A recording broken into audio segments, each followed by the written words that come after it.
కడప జిల్లాకి వైఎస్ రాజశేఖర రెడ్డి గారి పేరు పెట్టారు. నెల్లూరు జిల్లాకి పొట్టి శ్రీరాములు గారి పేరు పెట్టారు. జూనియర్ ఎన్టీఆర్కి తన తాత అయినటువంటి సీనియర్ ఎన్టీఆర్ గారి పేరు పెట్టారు.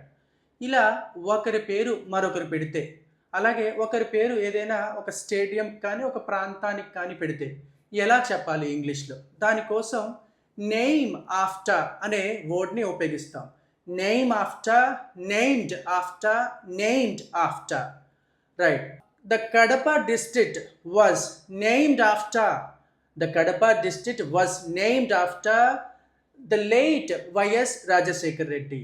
ఈ కడప జిల్లాకి దివంగత వైఎస్ రాజశేఖర రెడ్డి గారి యొక్క పేరు పెట్టారు. Right. The Nellore district was named after Potti Sriramulu. Nellore జిల్లాకి పొట్టి శ్రీరాములు గారి యొక్క పేరు పెట్టారు. Junior NTR was named after his grandfather senior NTR. Junior ఎన్టీఆర్కి తన తాత అయినటువంటి సీనియర్ ఎన్టీఆర్ గారి పేరు పెట్టారు. రైట్. కేసీఆర్ గారు తన కొడుకు అయినటువంటి కేటీఆర్ గారికి ఫిల్మ్ యాక్టర్ రామారావు గారి పేరు పెట్టారు. KCR named his son KTR after senior actor Ramarao.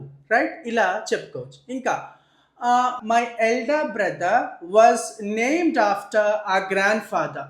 మా అన్నకి మా తాతగారి యొక్క పేరు పెట్టారు. Right. His parents named him after his grand father.